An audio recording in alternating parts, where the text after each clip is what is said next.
Hello everyone. तो आज की सीरीज में हम करेंगे डीएलएड एंट्रेंस एग्जाम 2023 के regarding most important selected questions को जो आपसे प्रीवियस ईयर में पूछे गए हैं।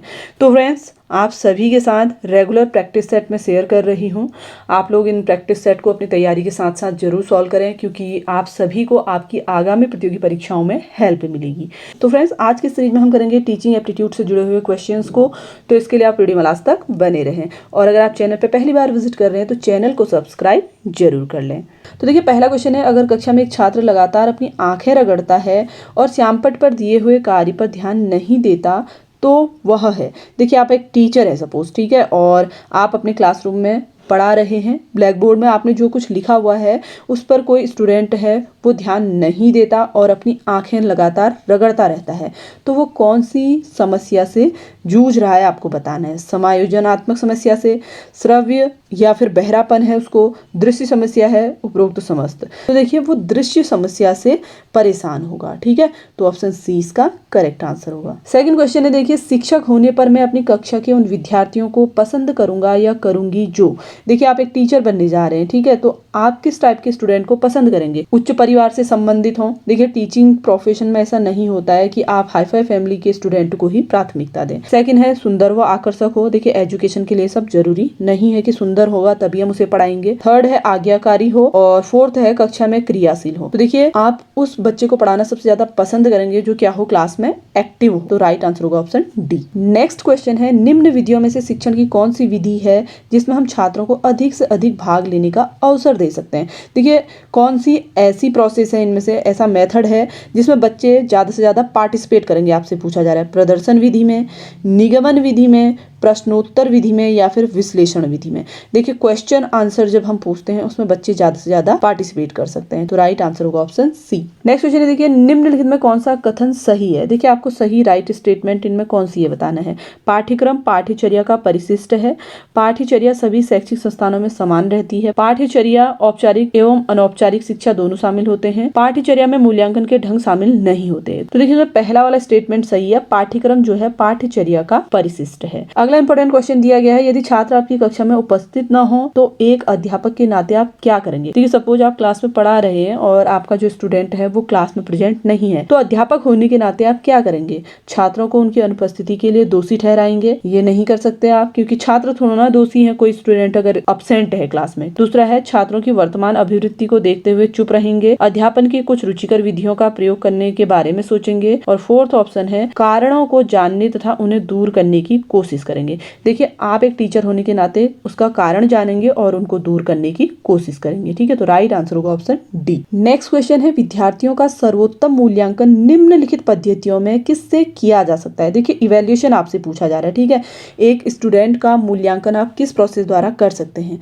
पाठ्यक्रम के अंत में मूल्यांकन करेंगे, वर्ष में 2 बार मूल्यांकन करेंगे, सतत एवं व्यापक मूल्यांकन करेंगे, या निर्माणात्मक मूल्यांकन करेंगे। तो देखिए, सर्वोत्तम मूल्यांकन पद्धति आपसे पूछी जा रही है, तो सर्वोत्तम होती है सतत एवं व्यापक मूल्यांकन, यानी कि कॉन्टिन्यूअस कॉम्प्रिहेंसिव इवैल्यूएशन सबसे बेस्ट होता है। जैसे आप टेस्ट ले रहे हैं, हर मंथ बच्चे के टेस्ट लें तो उससे पता चल जाता है कि वो कितना अच्छा स्कोर गेन कर रहा है, ठीक है, कितना उसको समझ आ रहा है, तो इससे हमें पता चलता है। तो राइट आंसर होगा ऑप्शन सी। अगला क्वेश्चन दिया है, मान लें कि एक विद्यार्थी अपनी समस्याओं को अपने अध्यापक के साथ बांटना चाहता है और इसके लिए वो अध्यापक के पास जाता है। तो अध्यापक को, देखिए, अध्यापक को इस कंडीशन में क्या करना है। टीचर होने के नाते आप क्या करेंगे, उसे युक्ति संगत सहायता देंगे और उसके मनोबल को प्रोत्साहित करेंगे, ठीक है। तो राइट आंसर होगा ऑप्शन डी। अगला इंपॉर्टेंट क्वेश्चन है, जब कुछ विद्यार्थी शरारत करके कक्षा के अनुशासन को जानबूझकर भंग करने की चेष्टा कर रहे हों तो एक अध्यापक के रूप में आपकी क्या भूमिका होगी। देखिए, जनरली जब आप भी स्टूडेंट रहे होंगे स्कूल टाइम में, आपने देखा होगा बहुत सारे बच्चे क्या करते हैं, बहुत शैतानी करते हैं और जानबूझ के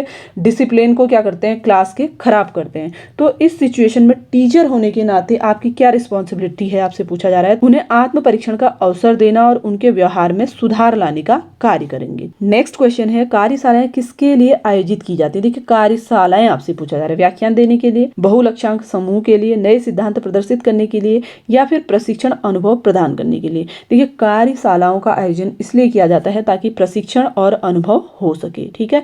तो राइट आंसर होगा ऑप्शन डी। नेक्स्ट क्वेश्चन है, कक्षा में कुछ छात्र बहुत अधिक सीखने की जिज्ञासा प्रदर्शित करते हैं। यह इसलिए हो सकता है कि छात्र, देखिए, आपने देखा होगा कुछ स्टूडेंट क्लास में ऐसे होते हैं जो फटाफट से अपना काम कर लेते हैं, क्वेश्चन जल्दी जल्दी कर लेते हैं और उनको कुछ नया सीखने की एक क्या होती है, जिज्ञासा होती है, इंटरेस्ट होता है कि कुछ नया किया जाए, तो वो किस चीज को रिप्रेजेंट करेंगे, प्रतिभाशाली होंगे, धनी परिवारों के हैं, बनावटी व्यवहार करते हैं, कक्षा में उदंडता पैदा करना चाहते हैं। तो देखिए ऐसा इसलिए होता है क्योंकि वो बच्चे क्या होते हैं, प्रतिभाशाली होते हैं। ठीक है, अगला क्वेश्चन दिया गया है, एक अध्यापक की सबसे महत्वपूर्ण विशेषता है। देखिए सबसे इंपॉर्टेंट कैरेक्टरिस्टिक एक टीचर का क्या है, विषय का गूढ़ ज्ञान यानी कि डीप नॉलेज होना, अच्छी संप्रेषण क्षमता यानी कि उसका जो कम्युनिकेशन स्किल है वो बहुत ज्यादा अच्छा हो, छात्र कल्याण की चिंता, प्रभावी नेतृत्व के गुण। तो देखिए एक टीचर की सबसे अच्छी जो क्वालिटी होगी, कैरेक्टरिस्टिक होगा, उसको अपने सब्जेक्ट का नॉलेज होना जरूरी है। ठीक है, तो राइट आंसर होगा ऑप्शन ए। फ्रेंड्स देखिए ये एक स्कोरिंग सब्जेक्ट है, आप लोग थोड़ा बहुत भी मेहनत करते हैं, अगर डेली सिर्फ प्रैक्टिस सेट भी सॉल्व करेंगे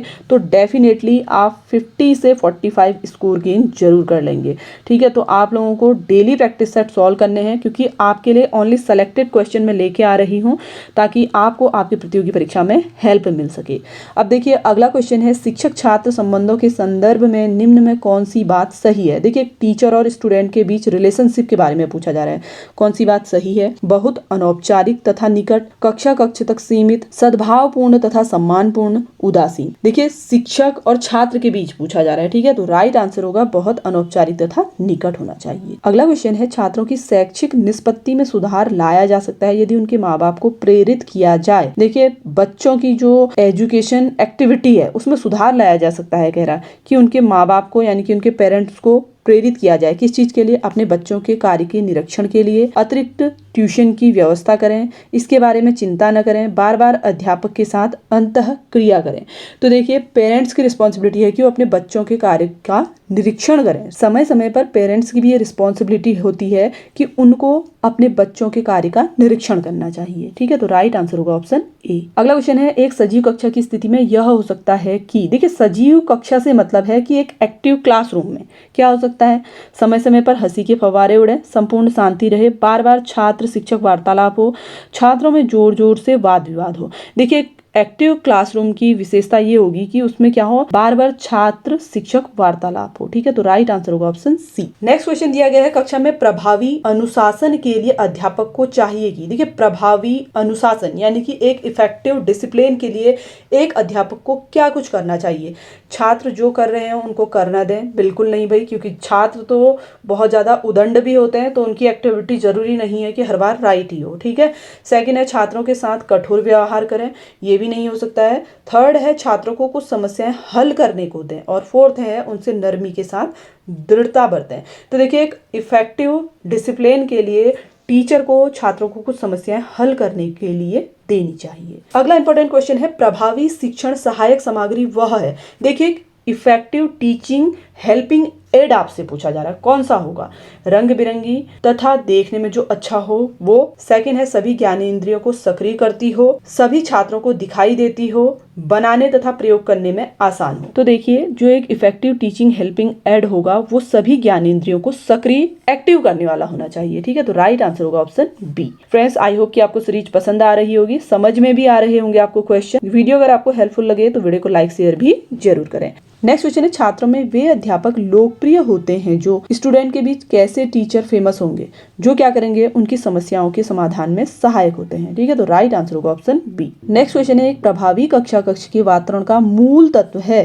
देखिए मूल तत्व आपसे पूछा जा रहा है एक इफेक्टिव क्लासरूम का। ठीक है, तो इफेक्टिव क्लासरूम का मूल तत्व होगा शिक्षक छात्रों के बीच सजीव अंतःक्रिया, यानी कि टीचर और स्टूडेंट के बीच इंटरेक्शन होना सबसे ज्यादा जरूरी है एक एक्टिव क्लासरूम के लिए। नेक्स्ट क्वेश्चन है, देखिए यदि कक्षा के पहले दिन छात्र किसी अध्यापक को स्वयं का परिचय देने के लिए कहें तो अध्यापक को चाहिए कि वह, देखिए टीचर से स्टूडेंट कहता है उनका परिचय देने के लिए पहले दिन जब क्लास में जाते हैं, तो इस स्थिति में टीचर को संक्षेप में अपने बारे में बताना चाहिए। ठीक है, राइट आंसर होगा ऑप्शन बी। नेक्स्ट क्वेश्चन है, बच्चों में नैतिक मूल्यों का प्रभावी रूप से विकास किया जा सकता है यदि अध्यापक, देखिए नैतिक मूल्यों से मतलब है मॉरल वैल्यूज से। ठीक है, उनको डेवलप किया जा सकता है, बार बार मूल्यों की बात करें, स्वयं उन पर आचरण करें, महान व्यक्तियों की कहानी सुनाए, देवी देवताओं की बात करे। एक टीचर बच्चों में तब कर सकता है जब वो स्वयं उन पर आचरण करे, यानी कि खुद जब हम कोई थॉट को फॉलो करते हैं, किसी रूल को फॉलो करते हैं, तभी हम दूसरों पे भी उन नैतिक मूल्यों को लागू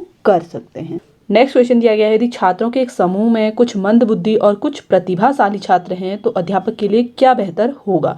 देखिए जनरली आप लोगों ने देखा ही होगा, बच्चों का जो ग्रुप होता है उसमें कुछ बहुत ज़्यादा होशियार होते हैं और कुछ मंदबुद्धि के होते हैं। तो ऐसी स्थिति में अध्यापक के लिए क्या बेहतर होगा। पहला ऑप्शन है शिक्षण के स्तर को ऊंचा रखना ताकि मंदबुद्धि छात्र ऊपर उठकर बराबरी पर आ जाए। शिक्षण के स्तर को नीचा रखना ताकि प्रत्येक छात्र समझ सके। अगला ऑप्शन दिया गया है शिक्षण को मध्यम स्तर पर रखना ताकि प्रतिभाशाली छात्रों को अधिक नीरस ना लगे। और चौथा है मंदबुद्धि छात्रों के लिए अतिरिक्त शिक्षण का प्रबंध करना। ठीक है, तो राइट आंसर होगा ऑप्शन सी। थर्ड और फोर्थ वाला ऑप्शन राइट होगा। नेक्स्ट क्वेश्चन है औपचारिक शिक्षण की पहचान है। देखिए औपचारिक शिक्षण से मतलब है फॉर्मल टीचिंग से। ठीक है, इसकी क्या पहचान होती है। निश्चित स्थान होता है, निश्चित लक्ष्य, निश्चित समय सारणी, ये सभी। तो औपचारिक शिक्षण के ये सभी लक्षण होते हैं। ठीक है, तो राइट आंसर होगा ऑप्शन डी। अगला क्वेश्चन है पाठ्य पुस्तकों के विषय में कौन सा कथन अनुचित होगा। देखिए अनुचित कौन सा स्टेटमेंट होगा इनमें से पूछा जा रहा है। तो राइट आंसर होगा ऑप्शन सी। पाठ्य पुस्तकों से प्राप्त ज्ञान पूर्ण रूप से व्यावहारिक होता है, अतः उसकी अत्यधिक उपयोगिता है।